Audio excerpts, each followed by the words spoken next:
Welcome to HP at Church, a podcast about Harry Potter and the Bible. I'm Pastor Kay, and I use pronouns like she and her. And I'm Pastor Emily, and my pronouns are they, them, theirs. In this episode, we'll discuss the season of Christmas, which includes Christmas Eve, the Holy Innocents, and the first and second Sundays after Christmas. If you want to follow along on our blog, it's hpatchurch, that's hpatchurch.wordpress.com, and you can find links to the Bible passages we're using and more information on other references we make in this episode. Also, if you appreciate what we do, consider supporting us on Patreon at patreon.com/hpatchurch. Not only do you get access to special content, but you'll also be helping us be more accessible and sustainable as a podcast, which is important to us since not everybody has a quick quotes quill to help them. Our first set of readings are scheduled for Christmas Eve, and our first reading is Isaiah chapter 9, verses 2 through 7. Isaiah joyfully prophesies the deliverance of the Israelites from Assyrian oppression through the birth of a child whose rule will bring endless peace. So one of the themes that stuck out to me in this passage was kind of war to end war. And that's not exactly how we read this passage in English necessarily, but the kind of titles that are given for this child to be born of Wonderful Counselor, Mighty God, Everlasting Father, Prince of Peace are actually the way that our punctuation works in English changes the meanings of them, and they're actually like titles for like generals in battle. And so thinking about like wars to end wars, which is not actually really that's not a consistent message from God in the Bible, but there's that particularity of Hebrew is interesting, and that's the way that so frequently in our current world, but also in the Harry Potter books, that's how people think about it, right? Yeah. The Battle of Hogwarts is supposed to be the war to end all wars. This is supposed to end it. We just have to get rid of Voldemort and use almost any means necessary. There is a complexity that, you know, the Battle of Hogwarts technically was so that Harry and Hermione and Ron could find the diadem and destroy it. And then there's the whole using school children in a war instead of having a military. You know. Yeah. Slightly problematic. Possibly. But moving into the verses, in verse 2 we hear that the people who walked in darkness have seen a great light. And that just made me think of specifically to the movies, because it doesn't really happen. It doesn't happen in the same way in the books. But when Harry has the Marauders map in Goblet of Fire and then is like, ooh, Pettigrew, which he wouldn't have seen. In the books he saw Crouch, but he says he sees Pettigrew, and so he goes to try and find Pettigrew and has his wand out and it's lit, and then the portraits are all trying to sleep and they're grumbling against him and grumbling then when Snape lights his wand and stuff. But it was just this they're not walking in darkness, but they are dwelling in darkness right now, and they have seen a great light, and they are not a fan. Yeah. In verse 3, I have to say I stumble a little bit on this verse because it starts out as a list of happy things, and then we get to a comparison with, like, when they're dividing plunder, and that just kind of is a bump for me. That kind of changes the tone of the passage, I think, or, I mean, unless if we're talking about them being freed from oppression, is this like the plunder that they're dividing is the stuff that they got back from their oppressors, which was stolen from them in the first place, and they're just getting their stuff back? Or I don't get it. It does, however, make me imagine the mess at the ministry as they try to return all of the stuff that the Death Eaters must have stolen from the people that they were persecuting and killing to the various families and so on. That must have been an absolute nightmare. Yeah. Especially since, record keeping is clearly not their forte to begin with, so. Yeah. Well, I mean, we know that from the Holocaust and the number of Jewish families who are still don't have their stuff back. Yeah. or are still fighting to get their stuff back. The artwork in that case tends to get a lot more attention, but there was a lot of stuff involved. Yeah. Mm-hmm. Yeah, it is a weird, but it fits, the dividing plunder stuff fits with the way that this is not, we read it one way and we kind of gloss over some things, but what you're saying kind of fits with my comment also about the translation and punctuation and how it changes the meanings. Yeah. In verse 5, when I read, "For all the boots of the tramping warriors," the thing that somewhat ironically came to mind for me was, this is not canonical, it's from J.K. Rowling after the books were all released, but her description of the house elves all coming out of Hogwarts in the final battle, and like Creature, I think, is leading the charge. So the image in my head is all of the house elves like tramping warriors. The irony being that the house elves mostly were not wearing barefoot shoes. Yeah, but it was funny. Yeah. And then when we get to verse 6, we get all of these names and titles and so on. And these are not names or roles or authorities that you would give to a child. And like triply so if we're going with your bit about the punctuation and how that actually changes the meaning to make them more general, like, and military-ish. These are titles for an adult. No child is going to be able to handle all this stuff. Even Jesus. I feel pretty safe in saying that. And you wouldn't want him to. Just like Harry needed time to grow up without constantly having the boy who lived title thrown in his face.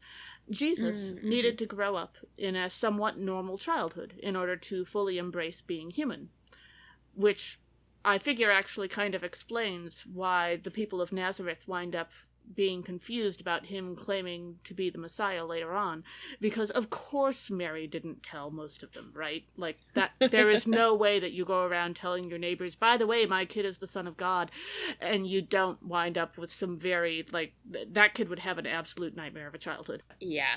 And that parent would also probably have a nightmare of a time. Yeah, I don't know how life worked in turn of the millennium Palestine at that point, but I can't imagine that it would lead to having good relationships with your neighbors. Probably not. Our second reading for Christmas Eve is Titus chapter 2, verses 11 through 14. The author rejoices in humanity's salvation through Jesus Christ, and imagines the type of lives we might live through that promise. So one of the themes that comes up in this passage is the manifestation of glory, so how God's glory manifests itself. And as a Lutheran, we kind of teach, I think you can correct me if I'm wrong, Kay, but we teach that God's glory is made manifest in things like a vulnerable baby coming, right? Sure. God coming as a vulnerable baby, or made manifest in Jesus on the cross and in that willingly taking on of suffering. Yes, what we think of as glory and what God thinks of as glory are two very different things, generally. Yeah.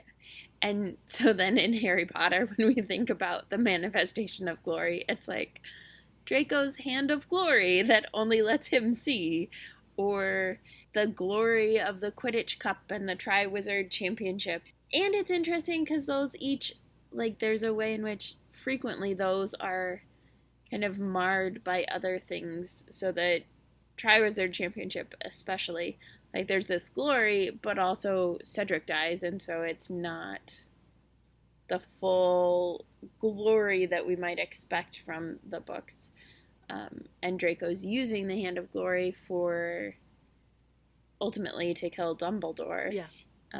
Well, and you just made me think, I was trying to compare Harry to the baby in the manger.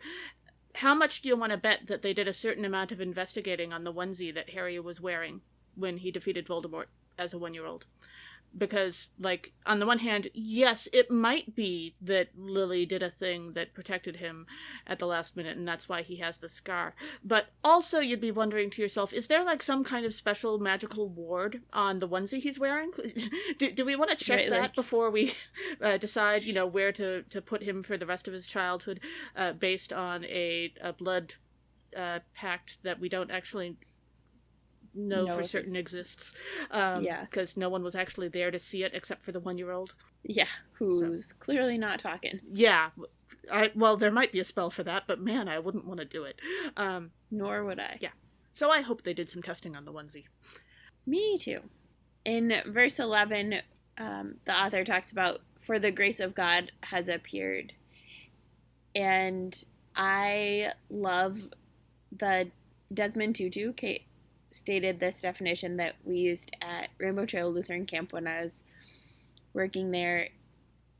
And so the definition of grace was that there's nothing you can do to make God love you any more, and there's nothing you can do to make God love you any less. And then at camp we added so what are you going to do? And I was thinking about that sort of grace and how it would look for Hermione, because so her Bogart is failing a class or an assignment. And what would it look like for her if grades didn't matter at all? Like, there's a freedom in that, but I imagine it would be also kind of terrifying for her, because so much of her life has been focused on getting good grades and doing well in school. Hogwarts says, whose line is it anyway, where everything's made up and the points don't matter? Yes. Yeah, I can only imagine the kind of chaos she'd wreak there. Yeah. When we reach verse 12, first I want to point out, I don't know that this is the passage I would pick for Christmas Eve. Like, if I had the entire New Testament aside from the Gospels to choose from for Christmas Eve, I don't know that these 4 verses are what I'd pick. No, I wouldn't either, but every year it's Titus. It doesn't feel like there's a lot of different ways you can approach Christmas, but this is not one of them for me. And so I read verse 12 and this description of life, and I'm not convinced that this is what Jesus' life looked like, given what we're told in the Gospels, this whole renouncing worldly passions and being self-controlled thing. Is this the same Jesus who was condemned because he came eating and drinking? Is this the same Jesus who, used a whip to drive a bunch of people out of a temple? Didn't he spend a lot of time yelling at people for being mean to the poor? This sounds like reading Book 5 and trying to describe Harry as self-controlled and upright. No. Sorry, no. That's fantastic. Actually, that kind of makes me wonder if Jesus had some PTSD, which, being divine and human and being stuck in ancient Palestine while being occupied by the Roman military, yeah, I could kind of see that. Okay. Theological unexpected epiphanies at HP at church. You never know when they'll happen. And then we go to verse 14, and we hear the phrase that Jesus gave himself for us to cleanse us from all iniquity. And that gives me this beautiful mental image of God looking at the world, realizing what a gigantic mess it is, and saying to God's self, I'm the only one who has any shot at cleaning this up, aren't I? Like, this has to be on me, because nobody else is going to get this done. And yes, in fact, that is true. I don't know that there's actually an example of this, but I would love a GIF of the trio coming across some kind of problem, and we see Harry and Ron just slowly back away in unison, sort of immediately and silently agreeing to this. Let's just let Hermione handle this one. Yep, this is a Hermione problem. Oh my gosh, they totally would do that. You can see that happening, right? Like, and there would be times when that would be the appropriate response as well. Like, there are some things you don't want them messing around with. So I know, but also, like, they would totally do it in the ways that are like, we're just gonna peace out, and Hermione's left to, like, clean up the mess. Yeah, I could see that too. Especially when they're younger. Mm-hmm. Or, like, when they're at that coffee shop at Tottenham Court. Please do not expect us to pronounce anything British correctly. Nope. Sorry, Yeah, we I don't are know how Americans. to pronounce it well, Such but is life. but when they like get attacked by the Death Eaters, and then particularly in the movies, Ron's like, "You're up, Hermione," and like knocks her in the chin and is like, "You're the best at the memory charms," and it's just like, yeah, Ron, you're being a jerk. Stop. Yep. Yeah. But then we can do my speech on Ron in the movies and how he was desperately betrayed by the writers some other time. So fair enough. I zeroed in on I keyed in on a different part of verse 14. I was struck by the zealous for good deeds. Maybe I'm just on a like house elf kick. But differently from how it has been when we've been talking about slavery. You have had weirder kicks than house elves, I'm just saying. So it's true, don't worry, Lord of the Rings is coming up in this one. Oh, good.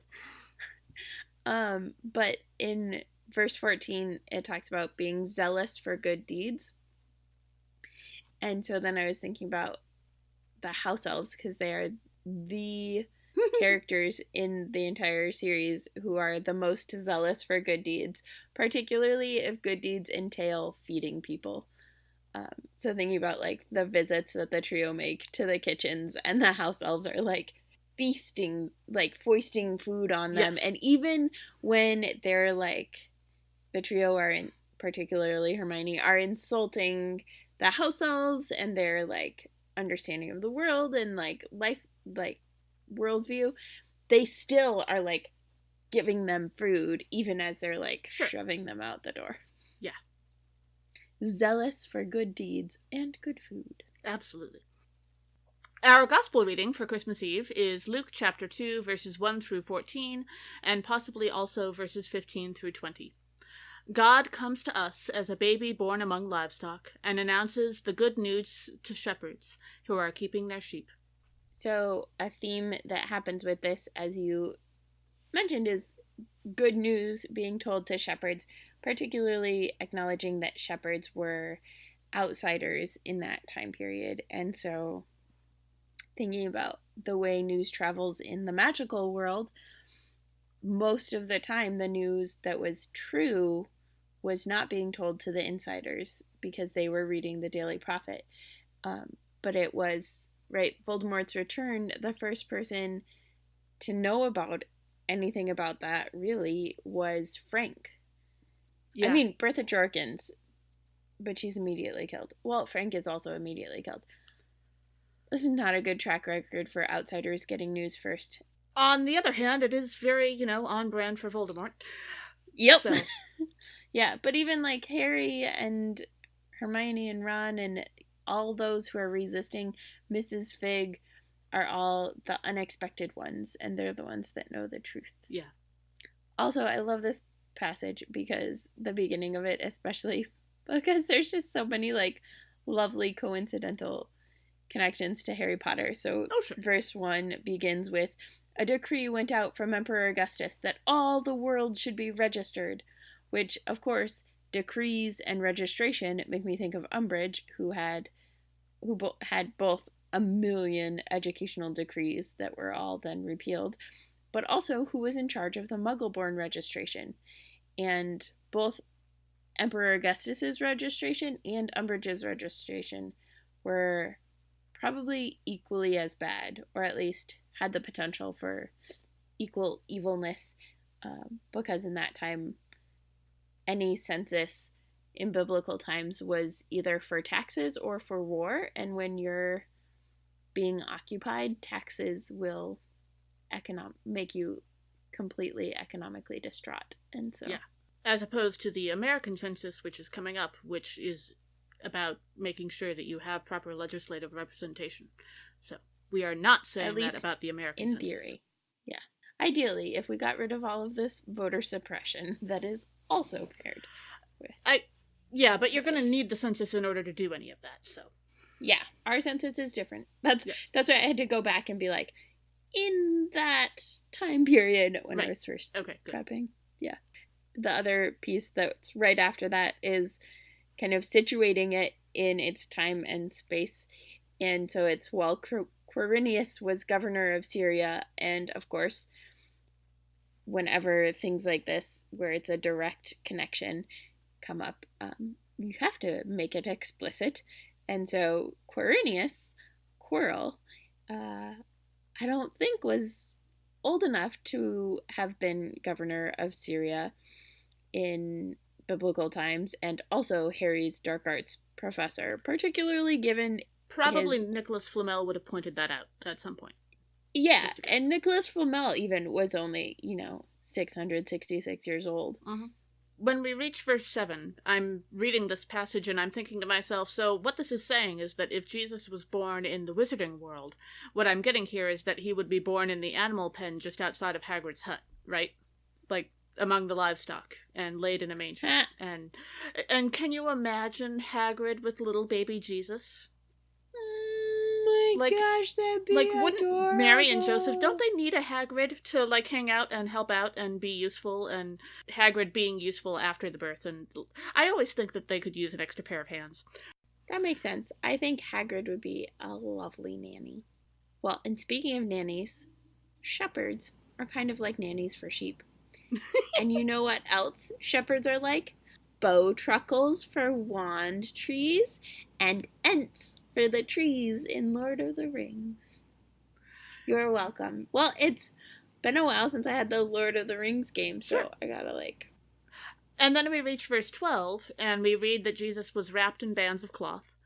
So this means that Jesus was swaddled, which you do with babies to help keep them calm and to help keep them from hurting themselves from flailing around too much. Or waking up when they're trying to be asleep. Yeah, if it turns out that babies can totally accidentally hit themselves in the face because they don't have that great self-control yet. But this is a reminder that Jesus was fully human as well as fully divine, and he was a normal child, or at least as far as we're aware, instead of being magically perfect or instantly adult. So the song Silent Night is probably inaccurate. That was probably not a terribly silent night. There was probably a fair amount of noise going on. Yeah, probably is an understatement. Yeah. I hope to never give birth on the floor of a stable in the middle of livestock. That is a life goal, I have to say. So we'll see how that goes. But yeah, I would like to not. Mm-hmm.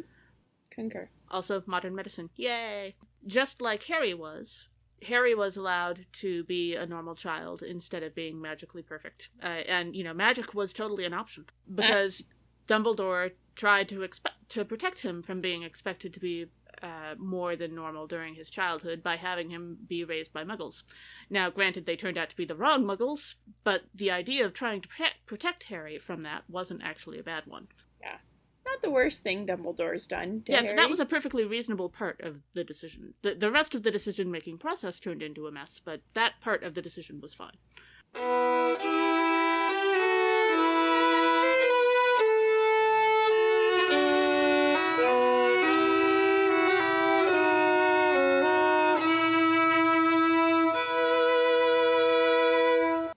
Our next day is the commemoration of the Holy Innocents, which falls on January 28th this year and every year, which is the day before the first Sunday of Christmas. And our first reading for Holy Innocents is Jeremiah chapter 31, verses 15 through 17. Jeremiah announces the loss and death in the northern kingdom, while also holding space at the end of the lament to hope in God for all to be reunited. So one of the big themes in this passage is the theme of grief. Right? We hear about Rachel weeping for her children, and I've been doing this chaplaincy residency at the hospital, and we have this 4-week period where we do a thing called integration, which is kind of confusing and weird, but I've been shadowing bereavement coordinators and hospice chaplains, and one of them, Deacon Heidi, who is an ELCA deacon, was talking sometime in the last couple of months about Harry Potter and how good Harry Potter is when it comes to grief.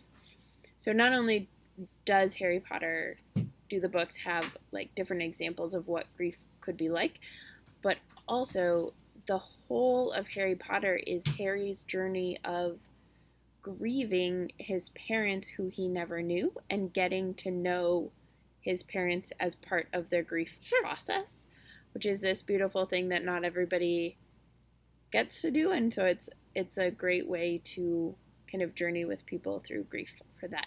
So I told Deacon Heidi, that I would give her a shout out in this because I really loved that connection that she made. Deacons are awesome. Deacons are awesome. They're the best. In verse 15, as we get kind of more deeply into the weeping and lamentation of this passage, we hear of Rachel weeping for her children.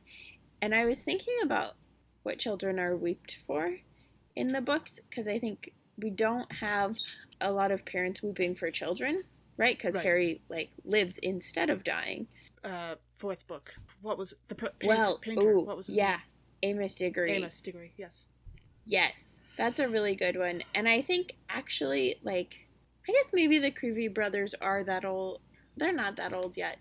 No. But the Creevy brothers, right, that tragedy they're not of age yet, so they sneak back into the fight and then are killed. And it's just such a tragedy. And then add into that, how do you have that conversation with their parents? Right? They're not of age. They weren't supposed to be there. They went back in, and they're Muggleborns. And so, none of this really makes sense to their parents anyway. Yeah. When we reach verse 15... we already did reach verse 15. Yeah. That's where we started, in fact. There's only 3 verses. We only have so many options. So I latched on in verse 15 to the idea of Rachel and her children and Lily and Harry as a parallel. Of course, they have this backwards because Lily died and Harry didn't. But Lily does... Harry didn't die? Well, this time. Way. And then there's the next time. But anyway, I mean, presumably eventually. That we don't actually find out he's immortal. Although I suppose he could have, hung on to the Philosopher's Stone and not told anybody about it. But we'll find out. I'm sure that there'll be another set of sequels eventually. J.K. Rowling only has so much self-control, I'm just saying. But Lily does actually make a decent parallel to Rachel in several different ways. She's the younger, apparently prettier, preferred sister. James seems to like her more than Vernon likes Petunia, and her parents certainly do as well. So, yeah, she does actually make a fairly decent parallel for Rachel. Do you think that her parents actually prefer Lily to Petunia? The only way we get it is, Petunia's jealous because Lily's a witch. And they're excited about having a witch in the family, but that doesn't mean that they necessarily actually prefer Lily to Petunia. True. And it's not like I haven't met people who were wrong about stuff like that, and it's not like Petunia doesn't occasionally get a little, I think the British word is stroppy about stuff, but I've met a lot more people who had that inkling and were right than were wrong. And Petunia really is not a Flights of Fancy kind of person. I don't know, though. I also am totally biased because I think my brother and I have kind of a dynamic like this, and I think his perspective is very different from mine on if our parents had favorites and how that played out if they did. See, this is why I was very usefully an only child. So, that worked out well. That's fair. I totally recommend that, by the way, if you can pull it off. Although, okay, I am not suggesting murder.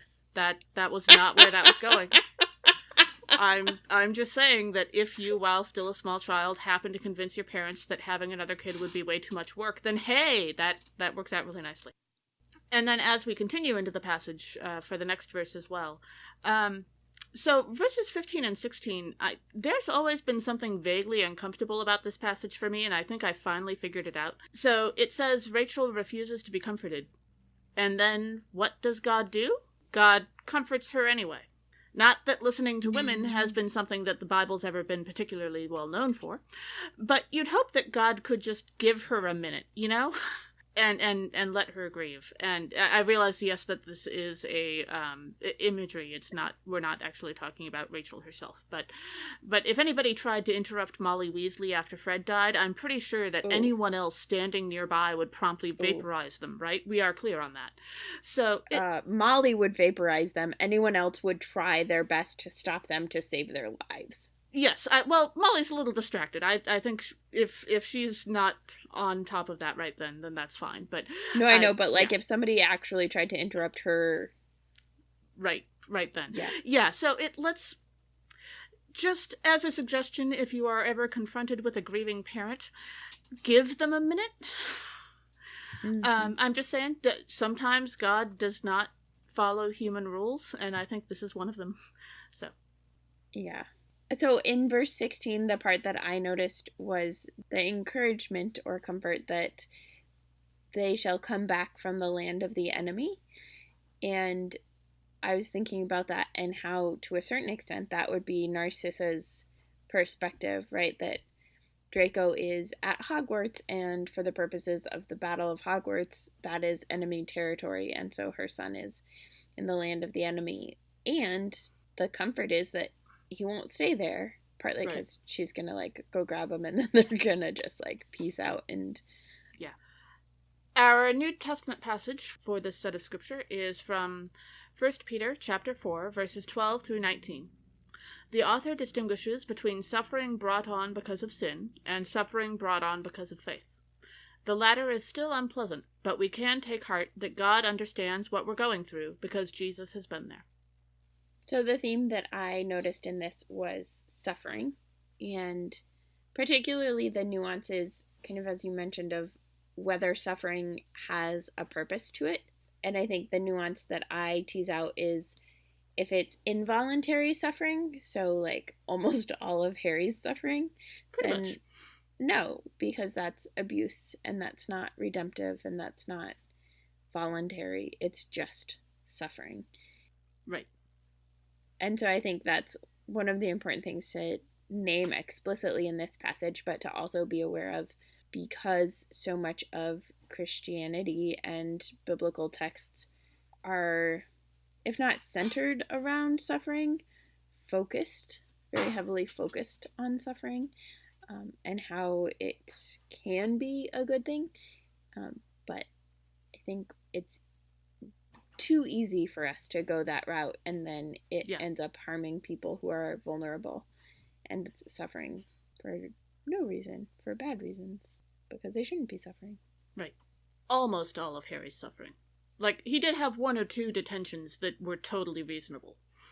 Yes, those I don't call suffering. I call those consequences. Right. But I will circle back around in a few verses for an example that I think is a voluntary suffering. Sure. So speaking of bad theology. Aren't we always? Pretty much, yeah. Yeah. Verse 12 is very easy to interpret in such a way that is very bad theology.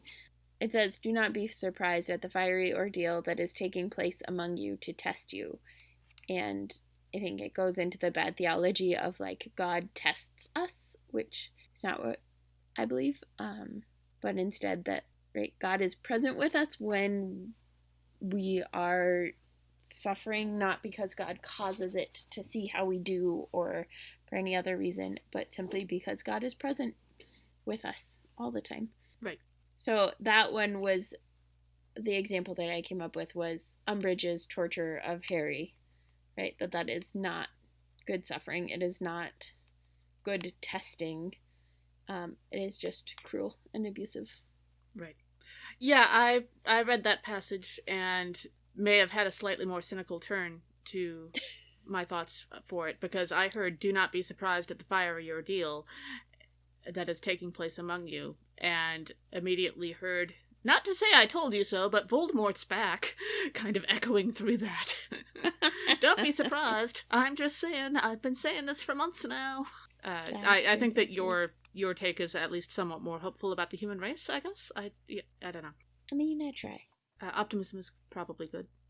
And then we reach verse 16. This passage has totally been misused to tell people to enjoy their suffering, and that's wrong. And Yeah, correct. And bad, and they should feel bad, except they shouldn't feel bad because they shouldn't enjoy their suffering. But moving on. Let's just skip past that part and move on to the part that actually connects to Harry Potter. I want to dig out this particular verse, verse 16, and point at it.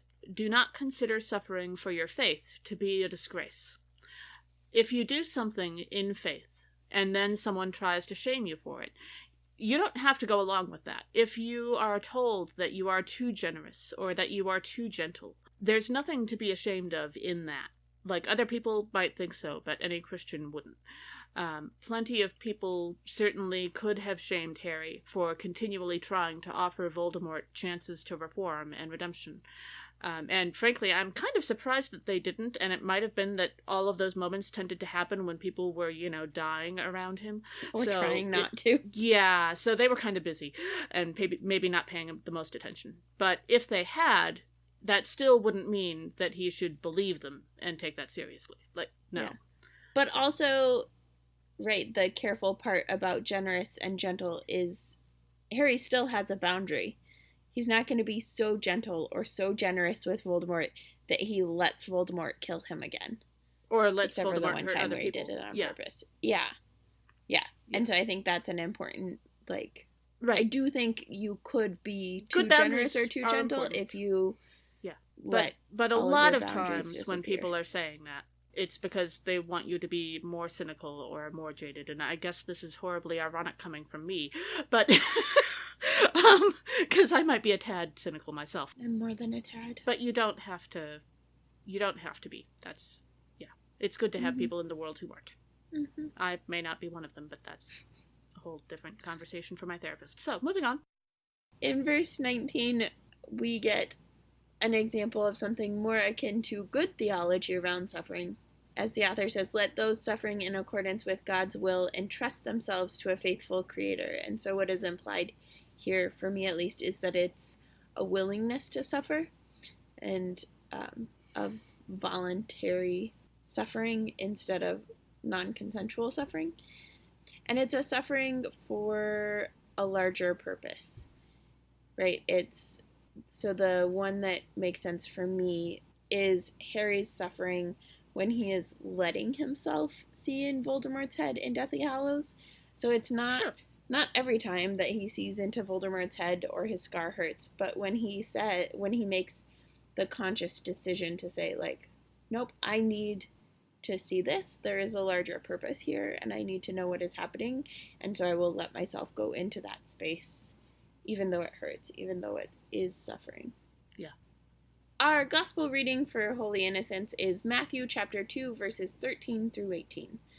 Warned in a dream, the Holy Family becomes refugees and flees to Egypt to escape Herod's anger. Herod, feeling threatened by an infant, orders the massacre of babies and toddlers in Bethlehem. So one of the themes in this passage and in the entire beginning pieces of Matthew as a whole is dreams. Dreams are really important, particularly apparently dreams for Joseph, because he's about to dismiss Mary and then a dream. And he's like, oh, maybe I shouldn't do that because she would be left destitute, and that's a terrible thing to do. And then this, where the Magi come and then they leave, and Joseph is warned in a dream to flee. Someone being warned in a dream and their name is Joseph and they're in the Bible? I'm so confused. What? It's like that's happened before. Or there's a musical or something. Genesis 50. Actually, it's before the end of... It's before 50, but yes. Go look in Genesis for Joseph, because that's also... There's some amazing Technicolor dream coat. Anyway, Harry's dreams are not quite as... Technicolor? Well, they're pretty Technicolor, actually. But they're not quite as instructive as Joseph's. Joseph's, from the gist that we get in Matthew, are like, Joseph, do this. Or, Joseph, don't do that. Getting smacked around by the Holy Spirit's clue by four? You know, I've been there. But Harry's dreams are not instructive, but they are illuminating, right? hey, Mr. Weasley just got attacked by a snake, who is maybe me, which is confusing, but also, this is the reality we live in. Or, seeing what happens to Frank, or getting insight into his inner turmoil. Actually, I'm not really convinced Voldemort has inner turmoil. Like, he doesn't seem to be conflicted.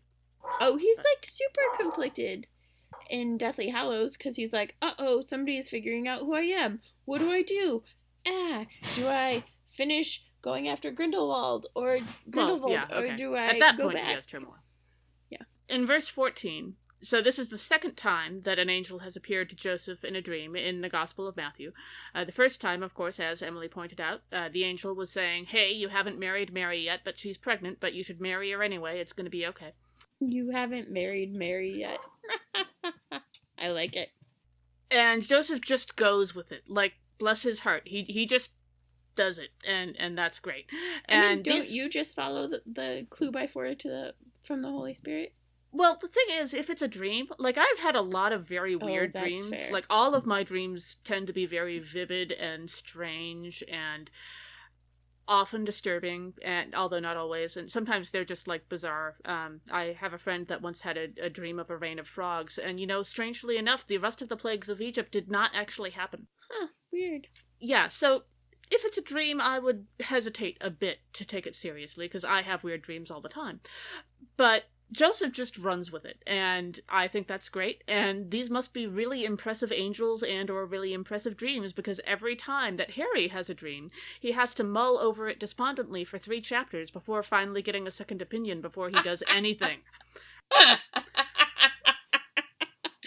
Hyperbole, great example. Yes, but both times Joseph just says, okay, off we go, vroom, and I'm gonna get married. Okay, we're gonna go off to Egypt now. Okay, we're gonna go back from Egypt now. Well, we'll get to that part later. And so, yeah, he just keeps doing it, and I think that's lovely. I also think that's lovely. Does that mean that our primary example of Joseph in the Bible is an example of a man following directions? What? It's amazing! I mean, I like Joseph in the pretty dress better, but okay.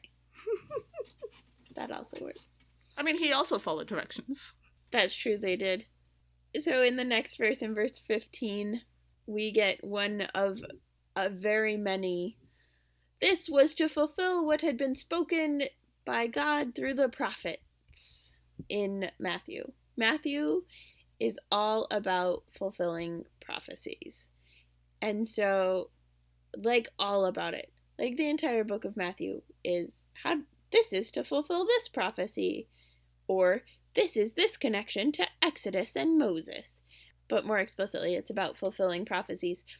Prophecies are, in fact, so big for Matthew that Matthew is almost as good as fandom at making prophecies work. It's like Trelawney's prophecies that we all read, and they're like, what? No way. But fandom is like, oh, actually, this is how Trelawney's prophecies are all actually true. That is Matthew, with what Christians call the Hebrew Bible or the Old Testament. Much like how Star Wars fandom has actually come up with a way to make making the Kessel Run in 12 parsecs thing make sense. Because it was about the route he took and how short the route was because he mapped it out so carefully. Instead of because a parsec is a length of distance and not a length of time. Yeah. So then 16 is depressingly familiar, perhaps, but we get that Herod figures out that he's been tricked by the Magi and gets so mad and feels so threatened by this potential baby king that he sends people and kills all of the children in and around Bethlehem who were 2 years old or younger. And that's just like the ways that children are such a threat to those who hold power in unjust ways. So it reminds me of a certain president's reaction to Greta Thunberg being named Times Person of the Year, and the way that acknowledgement has, like, undermined and caused, like, I don't know, this massive insecurity to come up for a certain president. And then in Harry Potter, of course, the most obvious example is that Voldemort goes after Harry when he's a baby instead of waiting till Harry and Neville get older to be able to tell who's going to be a bigger threat to him.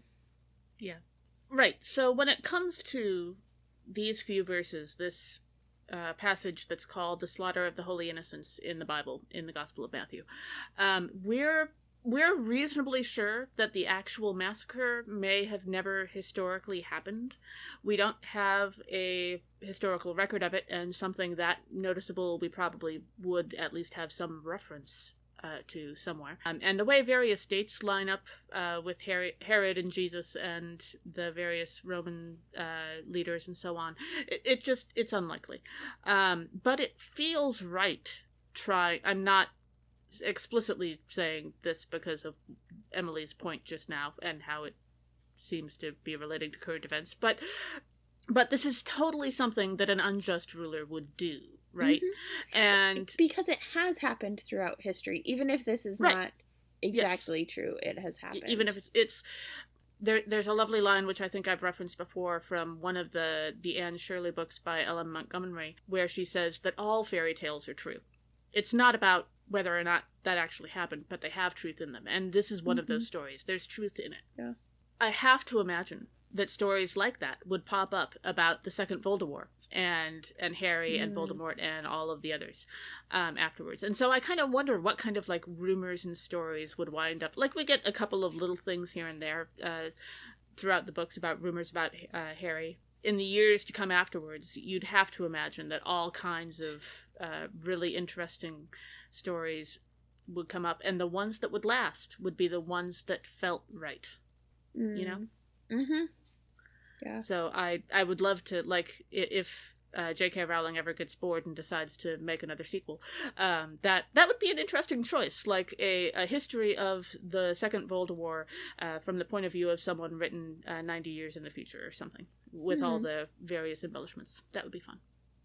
That would be fun. I really want a TV show, sitcom type thing that follows the teachers during Harry's time at Hogwarts, so that Harry's plot lines are like just kind of blips in the background occasionally, but it's like mostly Sprout and McGonagall flirting. And you just want another chance to criticize their pedagogy, don't you? I mean, that would also be fun, but I'm not even interested in them teaching. I'm like, it could all take place in the teacher's lounge. And I would be fine with that. It's not my idea. I think I picked up that idea from the Witch Please podcast, but yeah, it would be wonderful. That's what I want J.K. Rowling's just next endless project cups of to tea be. And the occasional biscuit. Yes. Mm-hmm.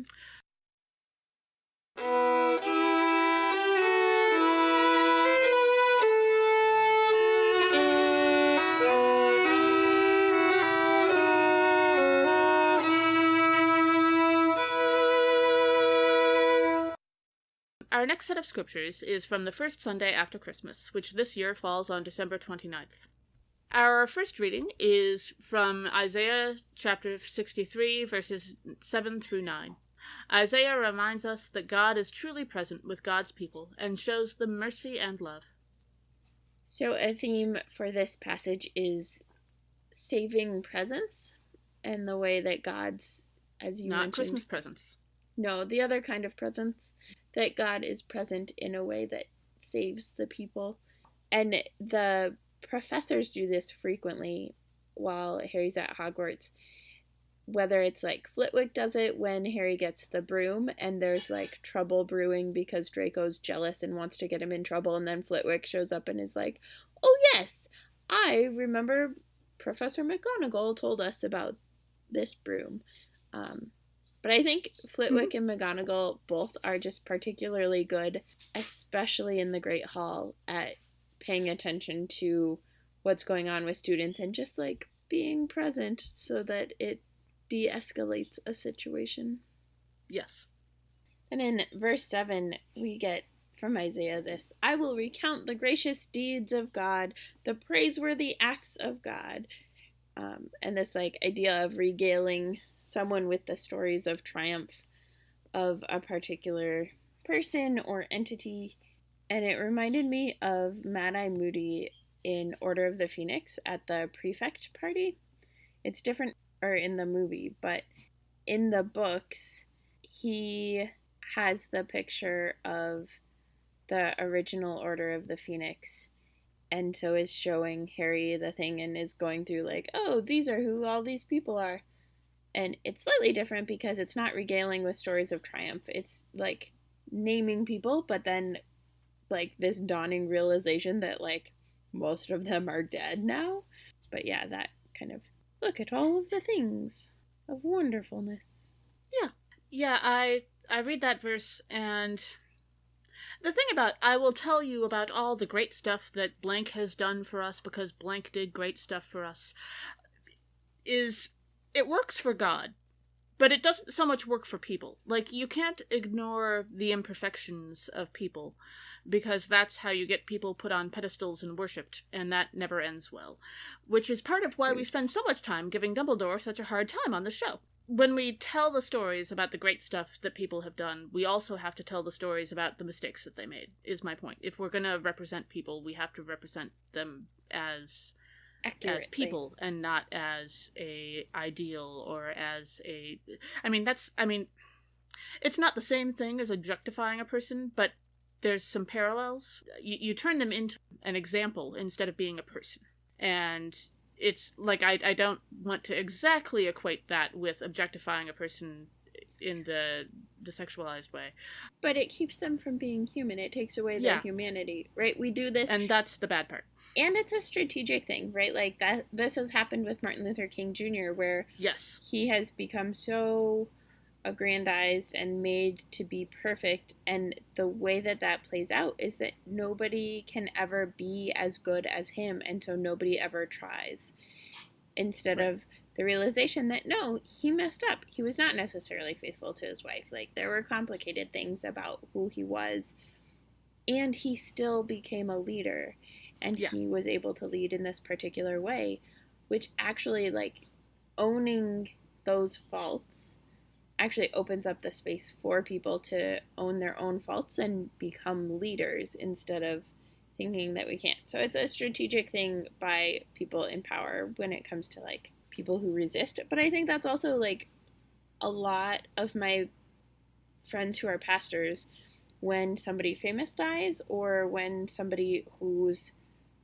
been problematic in their actions dies, they're very intentional about naming truth and holding that space for truth about that person, so that that person is not made to be perfect in their death, but that there's a realization that they were not always good people, that they did not always do good. Speaking of which, in the very next verse we get, "Surely they are my people, children who will not deal falsely." Excuse you, has God met us? Of course we will. I read that verse and I start giggling. Optimism is great, but gracious, this is ridiculous. This is what leads to the ministry not having fail-safes in place for what if an evil overlord tries to take over and create a puppet regime. Optimism is fine, but let's also plan for the worst-case scenario just in case, shall we? That's fantastic. Optimism is fine, but the worst case scenario, let's just like... Well, that's what policy is for. Policy is not for what if everything goes according to plan or according to the best possibilities. Policy is for when everything hits the fan. So. True. True. When in the next verse, I was struck by the redeemed part. In God's love and pity, God redeemed them. And we don't really use redeemed very much nowadays, I don't think, and when I've heard it, it hasn't necessarily been used all that correctly. But particularly biblically, redeeming someone is to pay their debt for them or to take their place. Sure. Frequently, it's a like older sibling kind of role. But I think about in the Harry Potter books, Harry's the one who does a lot of redeeming, particularly for both his dad and for Dumbledore. They both do things, you know, they're both not perfect people. They do things that harm others. And Harry makes different choices and acknowledges who they were and where they were at. Doesn't try to hide it, but decides to do things differently for himself. Our second reading for this Sunday is Hebrews chapter 2, verses 10 through 18. The author of Hebrews announces that we are the siblings of Christ who has conquered death, and therefore we have nothing to fear from death. So I think about this passage in terms of solidarity. I think it's hard for us to be in complete solidarity, but the description of Jesus in this passage is like one of the utmost solidarity, that Jesus literally takes on all of our own suffering and death in order to be with us, to be in solidarity with us. And I think Hermione is the most intentional in the books about trying to have solidarity and trying to work against oppression, but I don't know that she ever actually gets to solidarity. Certainly not with house elves, but I wonder if she gets there with others. But she is one of the ones who genuinely wants to.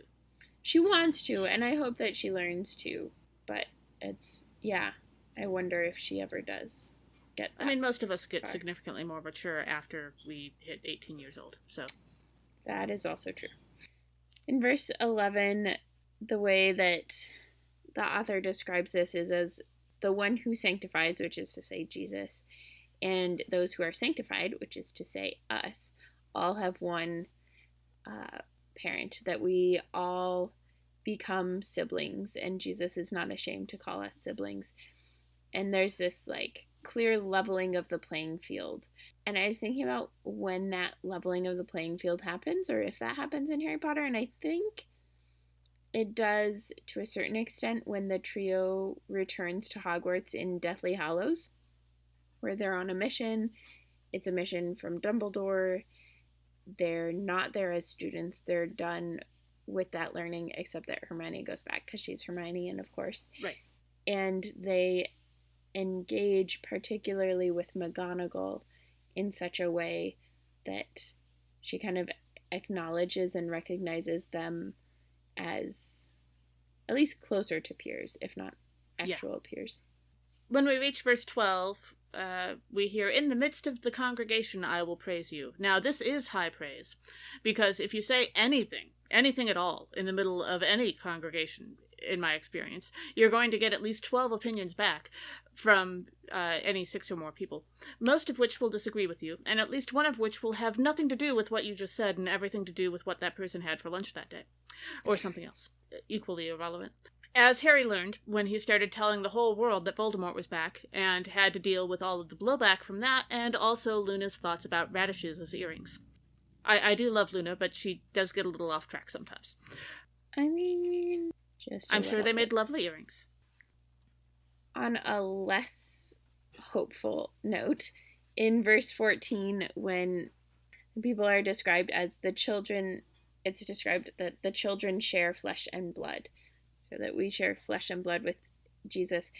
It reminded me of the potion to restore Voldemort to life in Goblet of Fire, where Voldemort then shares flesh with Wormtail and blood with Harry Potter and bone with Tom Riddle Sr.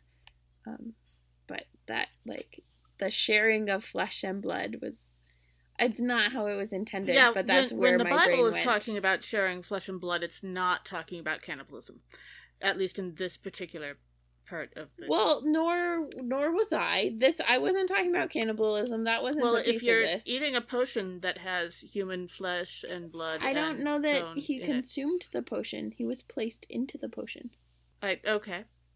Cannibal adjacent activities? I mean... It's like being blood siblings, right? Like when kids used to like smash their blood. I didn't do that either.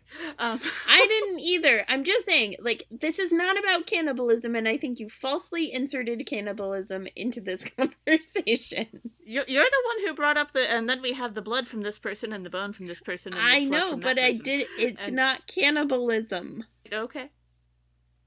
I'm just saying, you brought cannibalism in. I wasn't talking about that. Like, it is a turn towards the depressing and, evil, but not also, like, let's just throw in that HP at Church as a podcast is against grave robbing in general. Like, we're in favor of not doing that. Don't grave rob. Don't eat people. The end. Again, weird comments that people might throw on to trying to recommend our podcast to other people. We are pro-census in general these days, and we are against grave robbing, just to be clear. Moving on. In verse 17, we hear that Jesus became like us in every respect, right? Except that in several places in the Bible, and frankly in every church I've ever been in, it's assumed that Jesus never committed any kind of sin, right? Like Jesus was entirely without sin, because you can't be fully human, fully divine, and sin all at the same time, without presumably some kind of antimatter explosion. And I've always kind of wondered if Jesus can really understand us without that, without understanding sin in that way.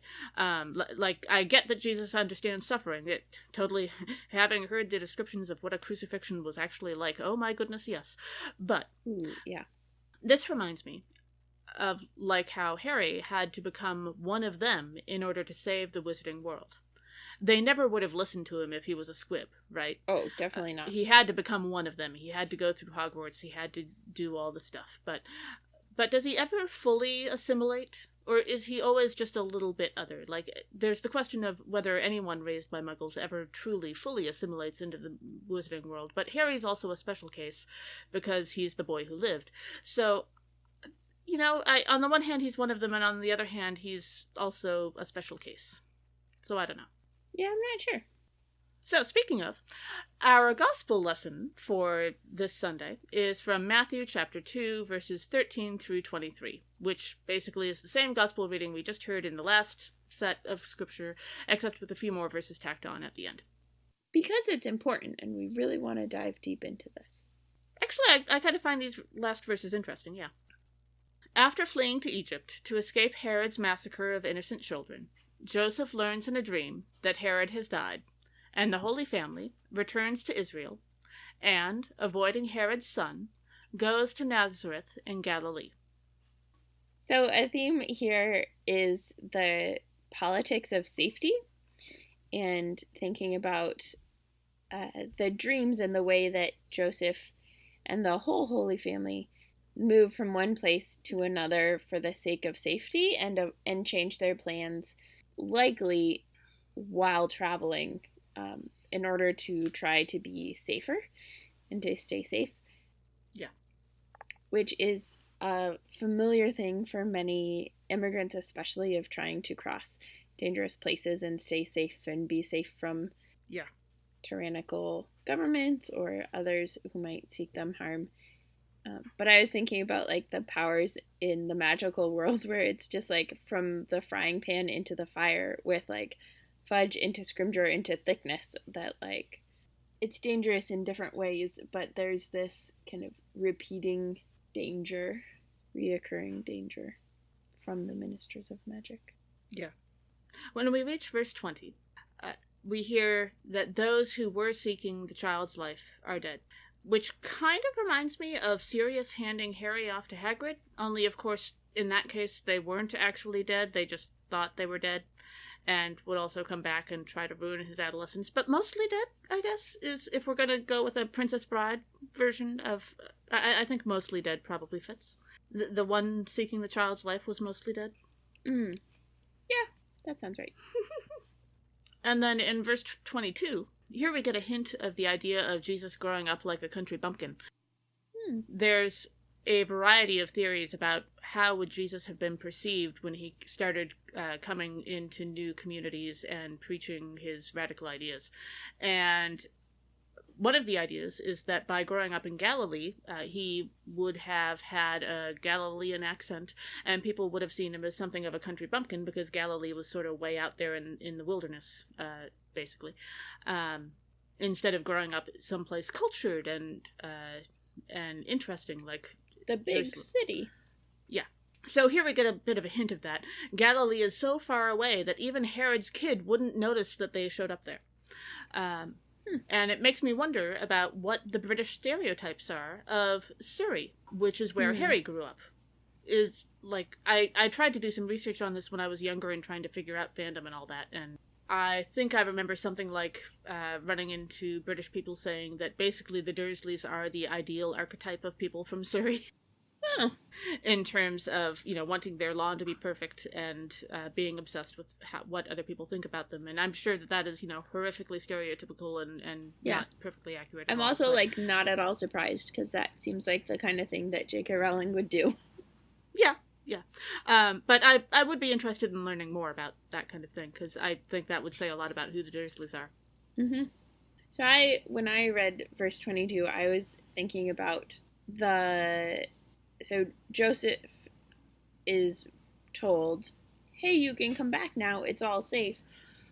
And then Joseph finds out that Archelaus was ruling over Judea in place of his father Herod, and so is afraid to go there, and then gets warned in a dream and went away. And this is where your comments about, like, the power of Joseph's dreams, I'm like, maybe Joseph just is, like, really susceptible to dreaming and wants to believe every dream, because that sort of a dream where he's warned after he's kind of decided he shouldn't go there because he's scared seems like just like the kind of thing that his own subconscious would do just to, like, reinforce it for him.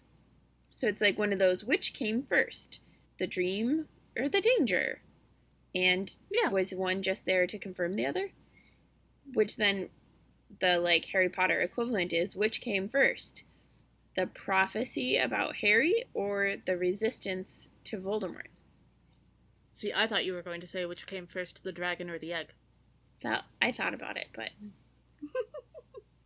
But there is that, like, that's part of what Dumbledore gets at when Harry's finally heard the whole prophecy at the end of Order of the Phoenix is that the prophecy is not true because it's a prophecy. The prophecy is true because it names truths that Voldemort has put store in the prophecy and therefore won't stop. And Harry won't stop because Voldemort killed his parents. And so it becomes a prophecy that will be fulfilled in some capacity, but it's not. But it doesn't have to be. Yeah. Joseph's self-fulfilling dreams. Mm-hmm. And then verse 23, I just liked, it was just so, like, blunt. So that what had been spoken through the prophets might be fulfilled. He will be called a Nazarene. So I was like, well, in that case, so that what had been spoken through the prophets might be fulfilled. He will be called a wizard. Harry. You're a wizard, Harry. Yes. Yeah, I also think that's kind of interesting, because another way to fulfill that prophecy for Jesus would have been just have a rumor go around. Have it be incorrect. People can call him a Nazarene without him actually having to be from Nazareth. That would have been, they wouldn't have had to move halfway across the country. It would have been a lot simpler. That's true, but then they couldn't have had Nathan or Nathaniel question and say, can anything good come out of Nazareth? I don't know. He could have been the wrong one. Yeah, true. The one who was wrong about it. Yeah, true. I don't know.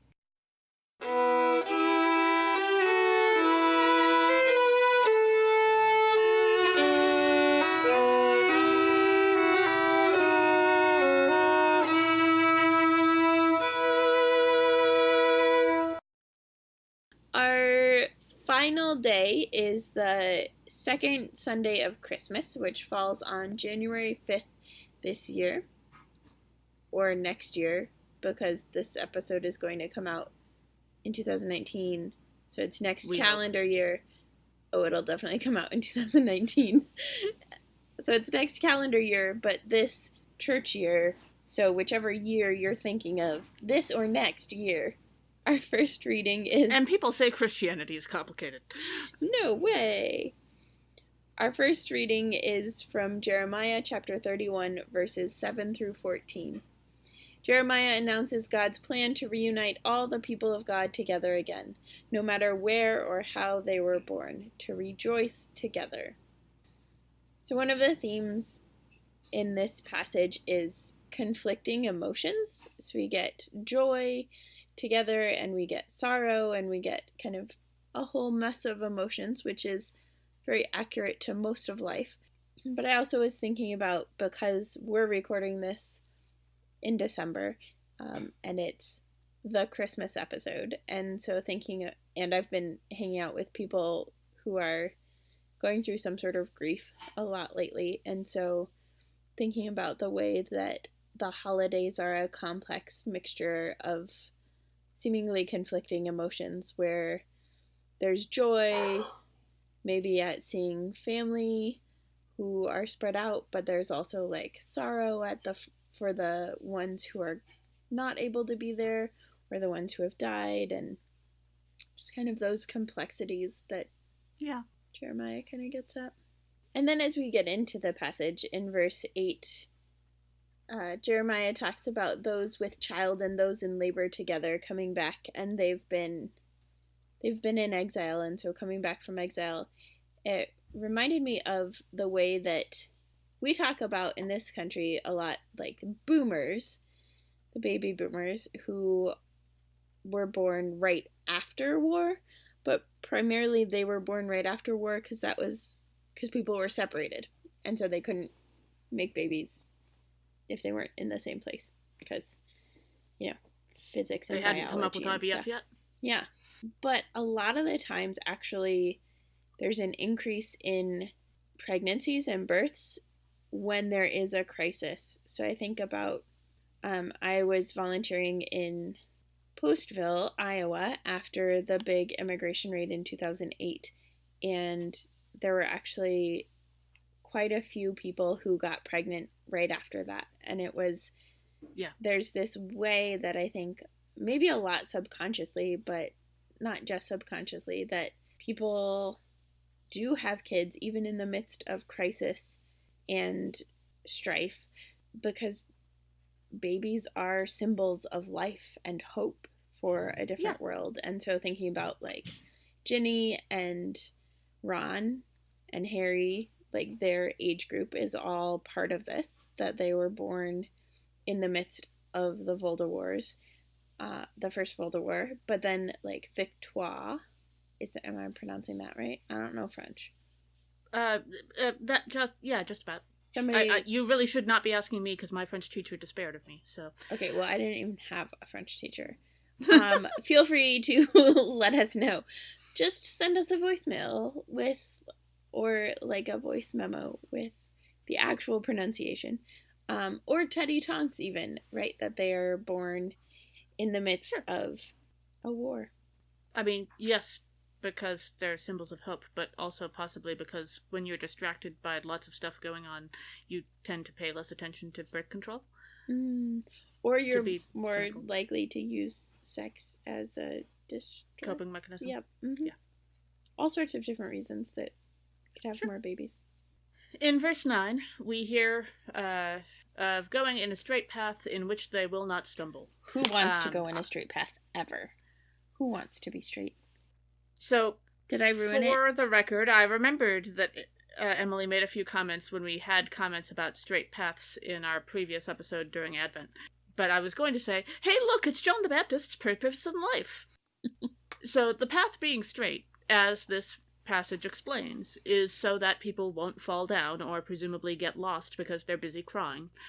And actually has nothing to do with anyone's orientation. The path does not have an orientation because the path is... Well, I suppose the path could be asexual. The people on the path will have their own orientations. Minor detail. Okay. And if we want an example of people who would know how to make a path, although I don't know whether it would be straight or not, I think Fred and George Weasley learned all about that in Book 2, while screaming, seriously evil wizard coming through for Harry, and making a path for Harry. So I think they'd approve. I guess I agree. Also, straight people do exist, Emily. Come on. What? No way. In verse 12, so on a whole other note, in the land of the joys of Professor Sprout, in verse 12 we get, their life shall become like a watered garden, and they shall never languish again. This idea of abundance, really, Sprout just always embodies abundance in her gardening and in her ability to cultivate life. Yeah. And then in verse 13, I just thought it was hilariously predictable that it's the young women who rejoice in the dance. Because, as we all learned from the Yule Ball in Book 4 of Harry Potter, the young men really don't. Gendery people. Y'all are weird. Our second reading for this Sunday is from Ephesians chapter 1, verses 3 through 14. The author explains God's plan for our salvation through Jesus Christ. So one of the themes for this passage from Ephesians is inheritance. And we've talked about this a few different times on this podcast. And I've come to a new conclusion this time that I really think that mostly Harry's inheritance is fortune, the thing he gets from his parents. I think he learns other stuff, so he like learns it into inheritance, but I don't think that's the same thing as the way that Ephesians is talking about inheritance, or the way that a lot of us think about inheritance as a thing that's not learned or earned. That's fair. In verse 5, we get that God destined us for adoption as God's children through Jesus Christ, according to the good pleasure of God's will. And that made me wonder, actually, like, if Harry was actually adopted by the Dursleys, or if they just fostered him, or what that living situation was like. What do you think? I think we've had this conversation on a previous episode, although it might have been last year, because the adoption language comes up a few times in the Bible. I believe that we talked about how, given how often the Dursleys remind Harry that he's not their kid, and probably wasn't adopted. That's what well, I did some towards, but I wasn't well, sure if you...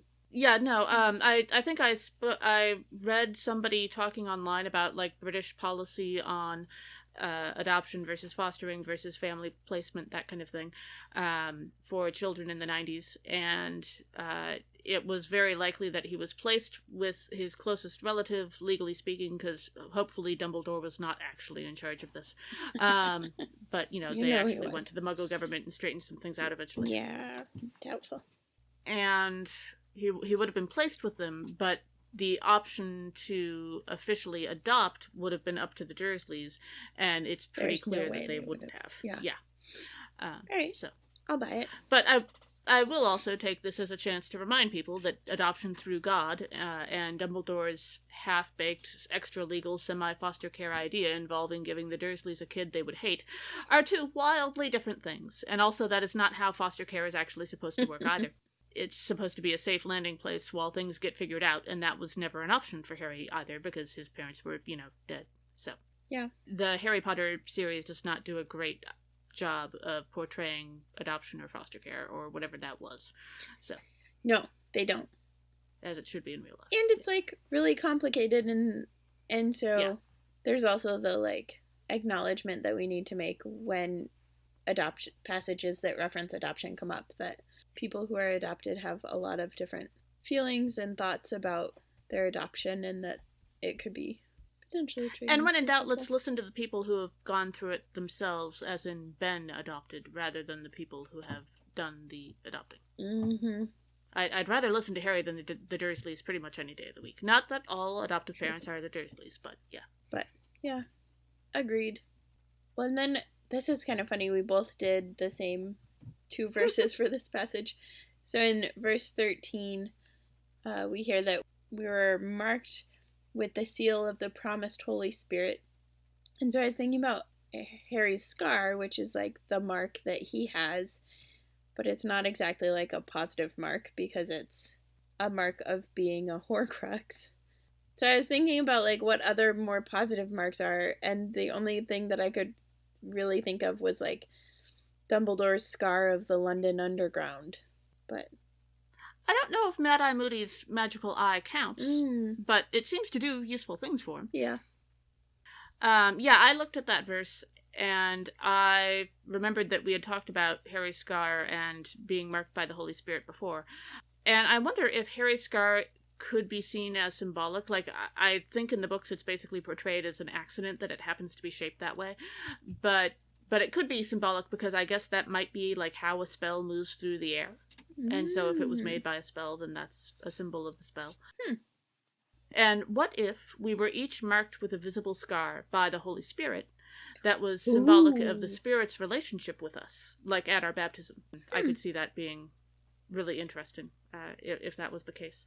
But, like, for example, for biblical characters, I think Paul would be a perfect fit to have a lightning bolt as his mark from the Holy Spirit, because of the conversion experience he had on the road to Damascus. Or he could have little scales, like fish scales.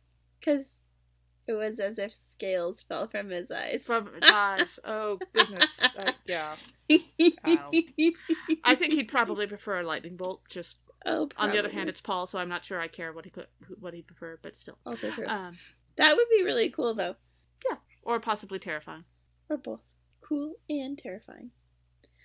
Our gospel reading for this Sunday is John chapter 1, with the option of verses 1 through 9 and verses 10 through 18.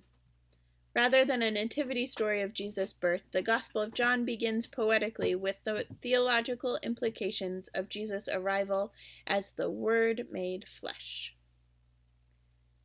So one of the themes in this passage is that of witness or testifying.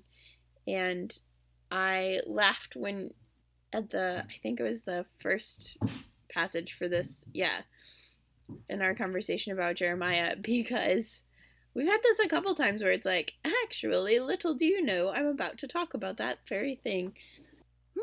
But the twins are actually, like, really great witnesses in that sense.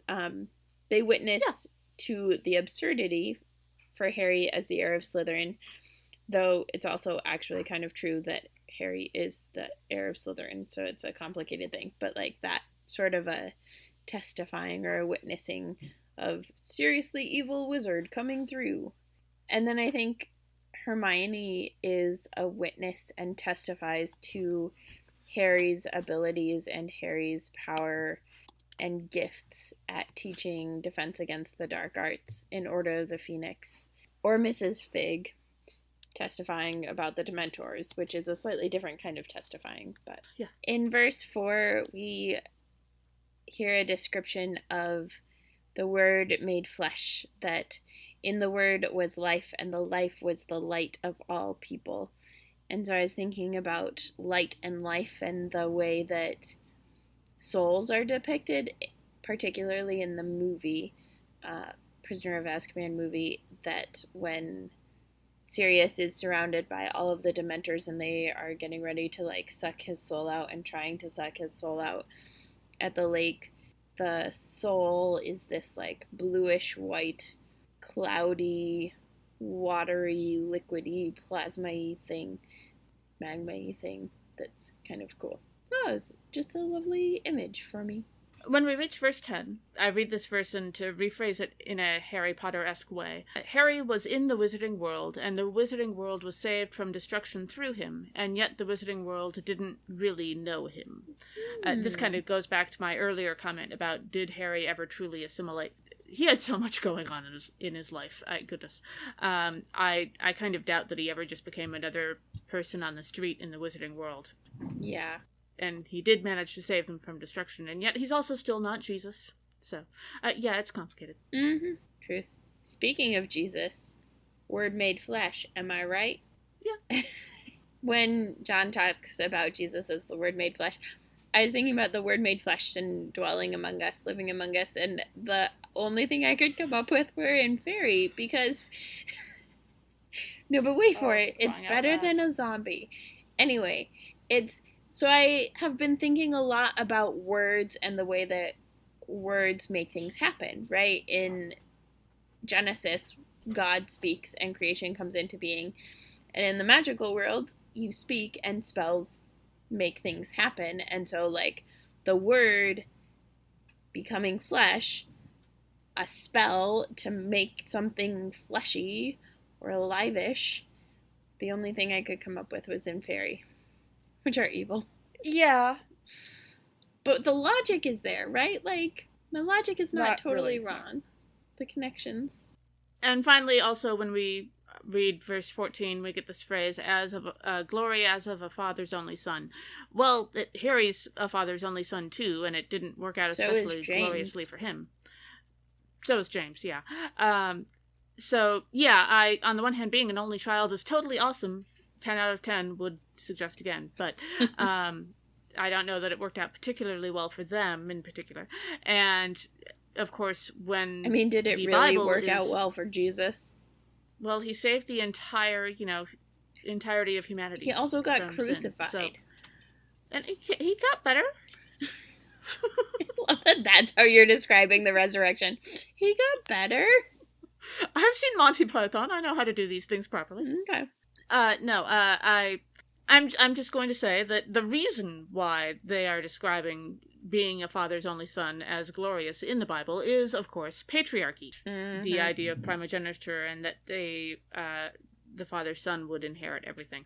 And so patriarchy is bad. Which is ironic because you can't prove paternity for most pregnancies. Yeah. Now you can with, genetics, but, unless it's a trans man giving birth, you can't prove paternity. Anyway, patriarchy bad. That was basically my only point for that one. I'm done. Amen. Okay. Catch us next time when we discuss Harry Potter connections to the scripture readings for Epiphany, the baptism of Jesus, and the second Sunday after Epiphany. This podcast has been produced by us, Emily Ewing and Kay Roloff. For more fun, check us out on Twitter, Facebook, and WordPress, all at HPATCHURCH, HP@church, or contact us at hpatchurch@gmail.com.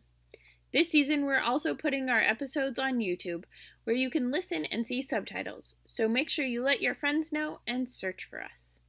Also, if you like what you've heard, rate us or leave us a review on Apple Podcasts, Spotify, Facebook, or wherever you catch your podcasts.